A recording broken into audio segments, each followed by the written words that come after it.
I'd like to introduce you to Patrick Malone. Patrick is Senior Solutions Development Executive for Microsoft Teams at Ingram Micro Cloud. Based out of Denver, Patrick has worked in enterprise, UC, and collaboration for the last 15 years. He specializes in managing partners whose focus includes unified communications, contact center, session border control, high availability, disaster recovery, and several other disciplines. Patrick lives with his dog Hazel, a German wire-haired pony, who's not here today. They enjoy hiking, camping, and rooting the Broncos on most of the time. So you're done? Oh, they're on a winning streak, and they had a bye week. So which is like a win for us. So please join me in welcoming Patrick. Thank you.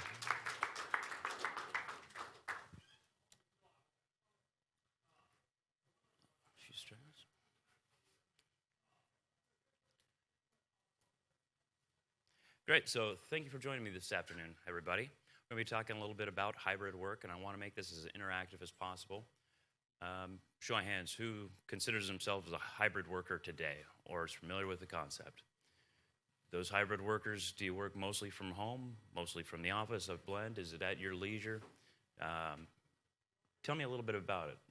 Seem to got a couple nods over here. Gary, what is your thought? What does your day-to-day look like? Do you have an office that you can go into?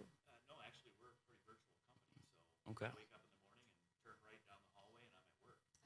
All right. If I wear socks, it could be a little dangerous some days, but generally speaking, it's at home or pretty much from anywhere. That's right. It's exactly what we're going to be talking about today is working from anywhere and how that looks and how that's changed over the past 3 or 4 years.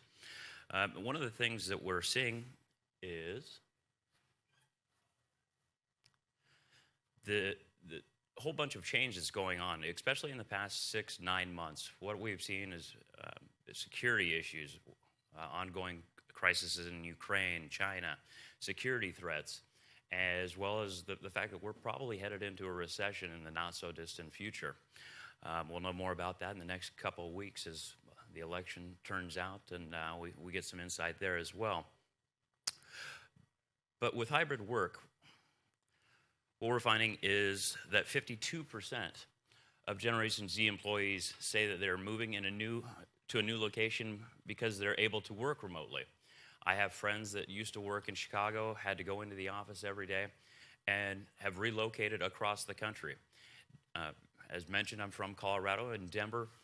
We've had a boom of people moving in solely because of the fact of hybrid work. When they had the opportunity to say I can work from anywhere, they chose Colorado. They chose my neighborhood, it seems, because there's been an onslaught of construction for the past 3 years.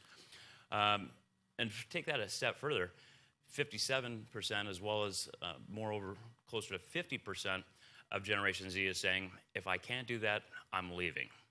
And so what does that mean for your organizations or yourselves as partners when it comes to losing people, retaining folks to make sure that you give them that hybrid work environment?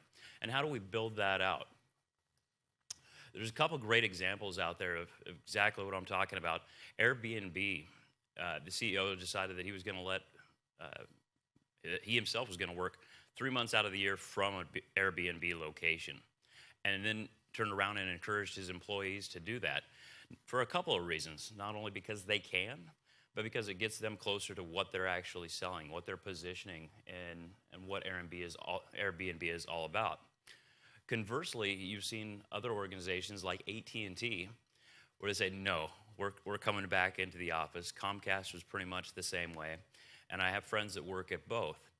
They both signed or parts of a petition that was circulated widely and vividly throughout the media saying that if we have to come back, we're not coming back.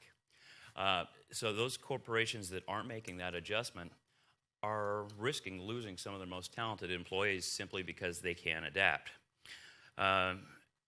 If employees feel more comfortable with the technology that they're using, they're less likely to leave, they're more likely to use it. One of these pieces is Microsoft Teams. Show of hands, who in the room is familiar or uses Teams? Just about everybody. Before hybrid work, hybrid attendees who join meetings remotely may not have been doing so on equal footing. And what's meant by that is just the fact that I was just another room, a guy in the room that, didn't have the courage to speak up, or didn't think I had the knowledge, or was it a audio only conference bridge where I was sitting behind, my mic, my headset, and nothing else, and I couldn't see the faces in the room. I couldn't get the pulse of what was going on. And using Microsoft Teams and being on camera and using some of the tools that are available through Microsoft Teams, you have that ability to collaborate, and you have ability to speak up when you may not have done so otherwise. It might be something indirect, like putting it in chat, or giving a thumbs up or a smiley face, or an odd expression if you don't understand. People pick up on that, and they're more willing to go back because if they're in Teams, whether they're in Teams Room or Teams Personal Client, they're able to pick up on that, and maybe they're looking at 2 dual monitors. Much easier for them to grab a resource, throw it in the chat, come back to that question, and do things like that. You may already be using Microsoft Teams to collaborate, but Microsoft offers a lot more than that, and now we're having to help companies redefine how they do business by offering add-in apps. A great number of you shared that you already use Teams today. But how many of you use an app within the Teams app, an icon where you go in there and pull down, maybe it's something simple like weather. I use Tasks by Planner. And if anybody's ever been on a cadence call with me, I set up a task for each of those cadence call, like a task list. Go in there, utilize that so that I can be more productive on those calls. And as we start the call, as we wrap up the call, it carries across. And so those features and functionalities are really aimed at, catering to the hybrid workforce. One of the challenges that we have with this hybrid transition is getting the attention of managers. 74% of managers say they don't have the influence or resources to make changes for employees. So how do we get in front of those managers and ask them the tough questions of what are the tools that you need? Is it call center functionality? Is it collaboration functionality? Is it just a simple way to know who's in the office and who's not? Who's on PTO? Who's out of the office sick? Teams can address each of those issues. 43% of leaders say that relationship building is the greatest challenge to hybrid work. And as somebody who sits out in Colorado, well, my team is almost entirely in Buffalo, with the exception of a few lovely folks here in Fargo, of all places. I didn't know we were stashing IT talent in Fargo, North Dakota, to be honest with you. But it's true, and it's apparent here today. It's a troubling thing that 43% of leaders say that relationship building is the biggest challenge, and it's hard to disagree with. How many of you felt like, I'm sitting, Gary, I'll pick on you once again, but you're virtually, your company's almost entirely virtual. Do you ever feel like, man, it would be nice to go out and have something better than a virtual happy hour, or a fundraiser that everybody chips in? My company does a lot of great things in Buffalo, and sometimes I feel like I'm, sitting too far away. So how do we do that? And I think that I'd love to get some input, and as recently as the past 24 hours, I've had conversations with folks that are doing some really interesting things to foster that teamwork and spirit of collaboration. This is kind of a neat one. Out of 90 million meeting rooms worldwide, only 7.8% of them are video enabled. For those of you who don't know, Ingram Micro, we have a great resource. We have a dedicated Microsoft Teams resource named Paul Barnes. He's a great and exciting guy, and all he does all day is specialize in team rooms. So at Ingram, we can not only quote, build, but we can also deploy. We have services in which we can train your team to be enabled to go out there and install rooms and do end user training after that until you're up to speed and can actually provide that as a service on your own. So a really cool thing. I'd love to share his contact info and make it available to you as well after this.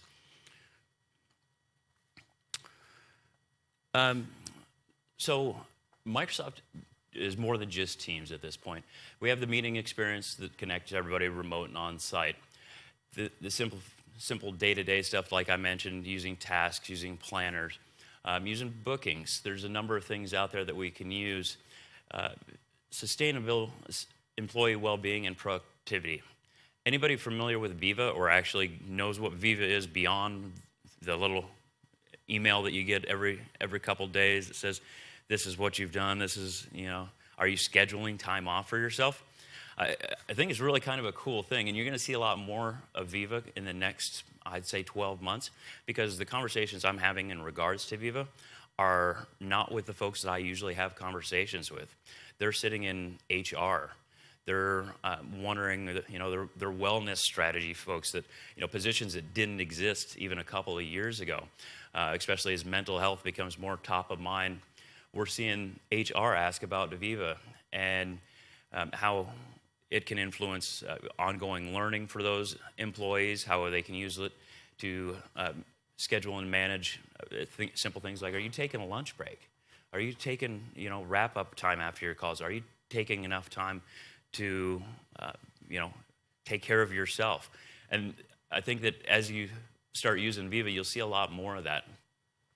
We're very aware of the connected people to drive culture and change in communication, just kind of what Teams is inherently. But when we start talking about security, we get into things like mobile device management and security. What happens when I get back on my plane and I'm watching a movie, fall asleep, stick it in the back of the seat, and go about my day? What happens is, all my information on my corporate PC out there for anybody to grab? No, you can make a single phone call, log in from a different device, and completely secure and wipe that device that I leave behind. It's happened to a coworker of mine. Enable rich device experiences in both remote and on-site scenarios. Great example, if you're using Microsoft Teams, the client looks exactly the same on your mobile device, on your tablet, on your desktop, or if you happen to be in a web browser. I know a lot of you know Abby Hansen, who my mentor at Ingram Micro. A couple months ago, she went to visit a friend. She was so excited. She was telling me, like, hey, if I need anything, can I call you the next couple days? I was like, sure, of course. The next phone call I get is, I left my PC back in Fargo, and I'm 3 hours away. And she was able to borrow a friend's PC, log in with a web client, web access, and literally do everything she normally did in a workday from somebody else's device, which is pretty cool. Access to desktops from any device, I think we just kind of covered that. So more online meetings than ever. How productive are they? I'd like to use this slide. I mean, there's a couple things going on here. Some people, have referred to it as COVID brain or, remote worker brain, and you get in this bubble of, working remotely, and that's all you get used to. But what else goes on? Distractions. I can tell you, I'm glad that comment made it into my profile, because I don't know yet. It's where my dog is attached to my mute button, because I come off mute, and so does she. And it's like it goes out, lets Amazon know now's the time to drop something off, and without fail, it drives me nuts. But other questions that I'd like to use this slide to ask you to ask these questions of your customers, because if they're not feeling included, Mr. Customer, what happens after we hang up a meeting online? Does everybody just say leave meeting and then nothing happens? What kind of steps are we taking to build that culture in which people follow up, take action items? Do we spend the last 5 minutes using other collaboration tools? Perhaps I like to use OneNote within my teams to create a shareable document and says these are the action items per person. The nice thing about that is if you do leave that meeting and you go have lunch, you call it a day, you can come back into that chat, go into those files, and it's very archivable if set up properly for you to go back in there and go, oh yeah, I need a recap of that meeting. Another way to do that is, sharing of content. Let's say, you get on there, you have a slide deck ready to go, you have annotations, and you don't make it available to somebody else. that's kind of a best practice and procedure. If you go in there, add it to the files, make it archivable and accessible to others, they get a lot more out of that. Find that when I share a web link or something in the chat, it ends up on an email from somebody else like, I know they got that from me. That's my screenshot that I built, but I didn't have to respond to that email. I didn't have to be on that phone call because I've given them the answer in a separate form that's tangible. But these are great questions to be asking of your clients. With that, we start to build out a framework for hybrid work. And we're starting to see partners do this. And what's really effective is a customer will come and say, well, we don't know what to do with our folks. Do we say everybody gets to work remotely? Do only senior people get to work remotely? Is it based on tenure? Is it based on achievement and quota attainment? How do we say who gets to work from home and who doesn't? Well, people are kind of the first step to that, and we're starting to see, like I said, partners build out practices in which they take clients through this model of identifying what's important to the people, putting the people at our clients' organizations first, considered their needs both personally and professionally. I know I'm of the age where a lot of my friends are still having kids, and I had one of my close friends, she decided she wasn't going to work because she just had another kid. I said, Katie, why would you do that? And she laid out how expensive daycare was, and it was shocking. It was terrifying.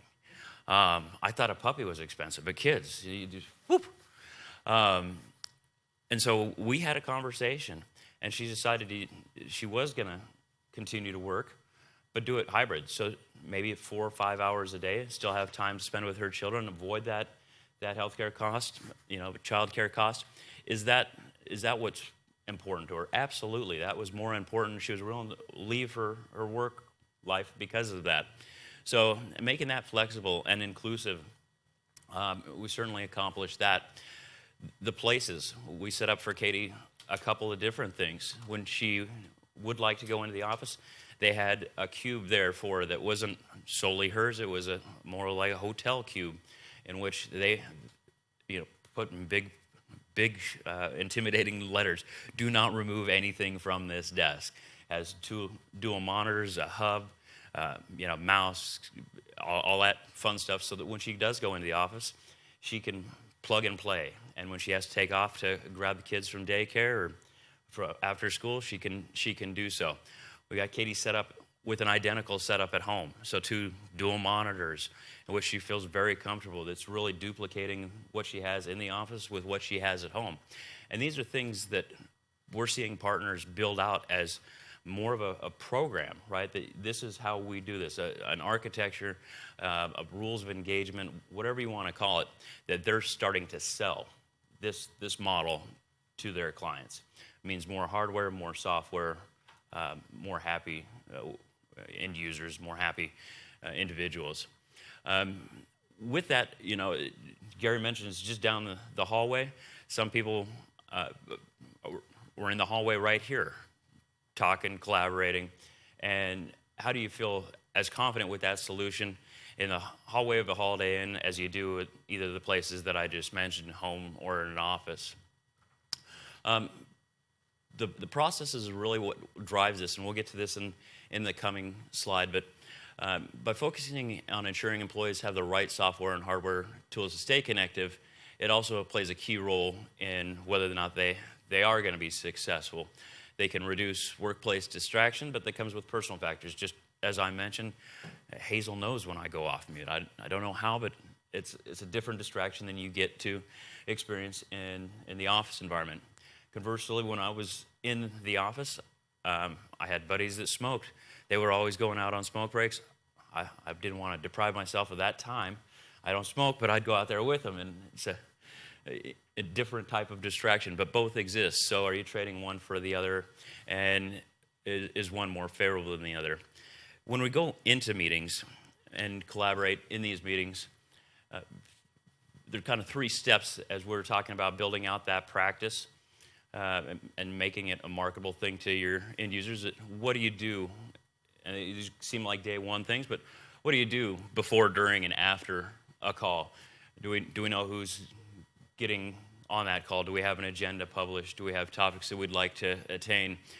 By putting that in that chat and having that history using that OneNote app or whatever you so choose, you can review that and say, Tom, where were we on this last issue? Steve, I need some follow-up on this. And within Teams, there's also ways to make workflows and checklists that help with that collaboration. Obviously, during the call, we can chat, we can put content into the chat, we can put PDFs, we can give links and files and archive them into that team or that chat history. And afterwards, we have the ability to go back and review those notes and keep them as follow-up items. So it's more about a cultural thing of what we do within an organization to drive this kind of behavior and get more out of the collaboration and hybrid work environment that we're talking about. Any questions before I go on? Any concerns, questions about why you'd want to start building and thinking about building out a practice? Okay. So Microsoft offers several products that go above and beyond building further, better collaborative spaces to create the brains of smarter workplaces. You're going to see some really cool stuff in the next, if anybody was on the Microsoft kickoff call about a month ago, within Teams, there's going to be a Teams Professional, Teams Pro, or Teams Premium offer. And you can actually start to build out avatars. And a lot of buzz around that. When you talk about an anonymous badge-in data, a little bit different. We can do location mapping, workplace analytics with Viva, and some other privacy-friendly sensors, such as detecting objects and movement to build, a collaborative space in which you can change the backgrounds and simple things like that. But back to the Teams Premium, you're going to see a lot of really cool things with those avatars and how you interact. You can actually do simple things like move them around a virtual table. You can start to take folks, and when you do an all-together mode, you can actually start to move folks around and put people in the first row of the classroom, put them in the second, put them in the corner if you'd like. But some cool stuff going on there.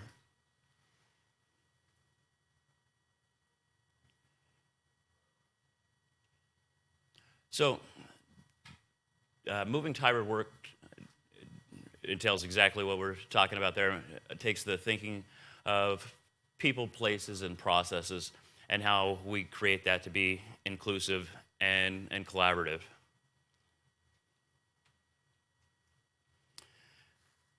I think we just got that guy. 250 million, and this is a little outdated, but 250 million active users on Microsoft Teams today. 100 billion one-to-one calls every month, and that number's gone up tremendously. I think that's one of the biggest things that I've had conversations with folks over the past 24 hours and the past 6 months, is using Teams as a collaboration and a UC platform, replacing an on-premise or another hosted voice solution. I was on a call last week where we ran an analysis, found out that they were in the turmoil of the pandemic, had said, we're going to go out and buy that one thing that I'm not supposed to say that begins with a Z, and other products like hosted Ring Central. And we did a cost analysis on it, and $40,000 a month instant savings by using the Teams, the licensing they're already paying for within their E3 and E5 licensing. It was a no-brainer. They're almost embarrassed that they didn't realize that that's how much they were spending, and proceeded to cancel a lot, start the process to cancel a lot of that in hopes that nobody would find out that's exactly how much they were actually paying. So if there anybody that would like to talk about moving to the UC platform that is Microsoft Teams Phone, Teams Voice, I'd love to have that conversation. A lot of opportunities there. And I always tell my partners that especially the ones that are legacy on-prem, whether Cisco, Avaya, Nortel, ShoreTel. If you're not having the conversation about Microsoft Teams voice, then somebody else is. And it's a scary thing, but somebody else is going to be talking to them about it if you're not. So I'd love to be a part of that conversation and help you out. The challenges of secure remote work is kind of the last thing that I'll cover, but within that platform, what happens in the scenario I described earlier? You leave the laptop, you leave something out open, somebody takes stuff while they're at home and moves it to a personal. I had a customer that was actually telling their folks that it's okay to use any type of cloud storage you want. You want it to be OneDrive, great. You want to use Google, that's fine too.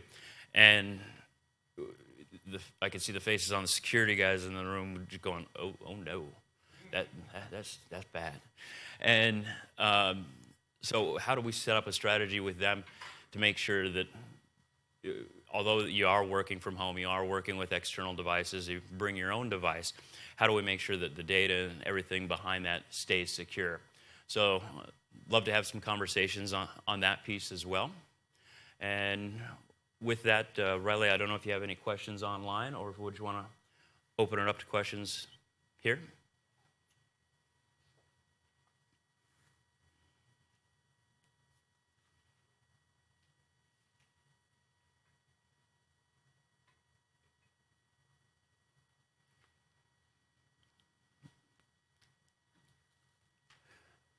Can't see the whole thing, but we're moving towards formally integrating Teams at my organization. I recently had a user say, "Why do I need this? I have email." Seems pointless, and just another app that I have to have running on my device every day that'll eat up my memory. What is your response when you come to that? My response would be it's actually quite the opposite. When we start talking about using up memory and storage space, Microsoft Teams saves a lot of storage space. Saves because it is by nature built on the SharePoint platform. So when you go in there, instead of emailing back and forth the same PDF to 10 different people day after day, you start pointing them towards a shared file on OneDrive, a Teams team, or Teams chat. And with that, you start to see that Exchange usage goes down because users aren't forwarding back and forth attachments after attachment after attachment. So I would tell you that although you do have email, I use about a third of the email that I did in my last job, maybe even less than that. I spend less time in my email because I don't think it's as powerful as a search engine as my Teams client. I don't have the applications that I have tied to my Teams that allow me to open things instead of waiting for things to pop up within my email or Outlook client. And it just acts as a single source for not only searching, archiving, but sharing all of that stuff that previously was handled by my email. Not to mention, I don't have to go in and find somebody's contact information, then start writing another email. I can right-click right from that team, start a secondary chat with them, build out a new team with them, send them that file. So, like I said, I spend most of my day in Teams and less of my day in Outlook. It's the only one? Okay. Anything from folks live? Who's using Microsoft Teams as a voice platform? Experiences? Largely good. We're net new hires with Teams Okay. to avoid the legacy system. 23 is going to be large scale push to migrate. Great. So just to reiterate there, yep, Mike didn't quite make it in time, but all new hires are getting Microsoft Teams voice. Think about that. The reason that it's easy to do so is because you're already setting them up within that tenant, right? You're already in there building out all their user rights, restrictions, privileges, it's another couple drops downs to add call routing and grab an extension, grab a DID. Anybody else have an experience with Microsoft Teams voice they could share? Pleasant or unpleasant?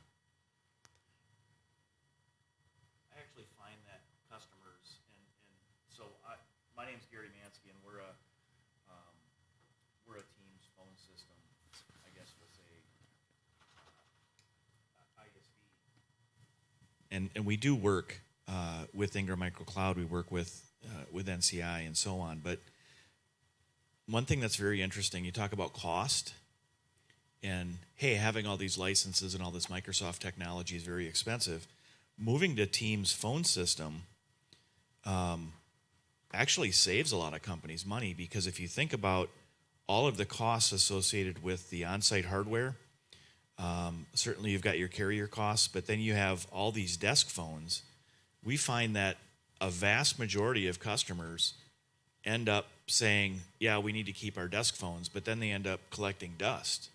So you can get rid of those desk phones and spend a lot less on a headset for employees or what have you. And it makes moves, adds, and changes a lot easier as well. So I don't know if you want to speak to that maybe a little bit, or... Yeah, they're all managed within Active Directory, and we're seeing the exact same thing. I'd say that I'm on a call a day or a call every other day in which somebody is migrating to Teams voice. And some of these folks are legacy, like master agents, if you're familiar with the term, folks that have gone out and made a living selling dial tone and building up monthly residuals. And they're terrified to have that conversation, but they know that they're going to have it. When Microsoft decided to enter the voice space, they started becoming one of the largest agents, one of the largest telecom providers in the nation, and did so kind of quietly. One of the reasons that people are moving to that is because they already have the Microsoft Teams license as part of their M365, whether it be, basic, standard, premium, E3, E5. They're already getting the Teams piece. To add on phones and dial tone, in most cases, is $15.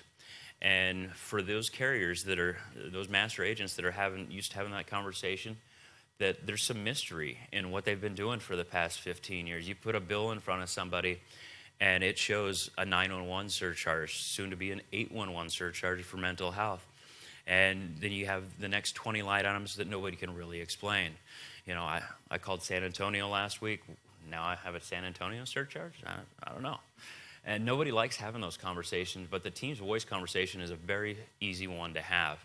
And it's as simple as, adding on to existing CAL that they've already taken care of as part of that M365 and E3, E5 type licensing. But yeah, a lot of the cost there, and to your point, Gary, the ease of administration, it already happens within that Active Directory engagement, going into that tenant, setting up that user. And so there's not only cost savings just in what you already have, but time to deploy, man hours, frustration, troubleshooting, all that is greatly simplified. Any other questions?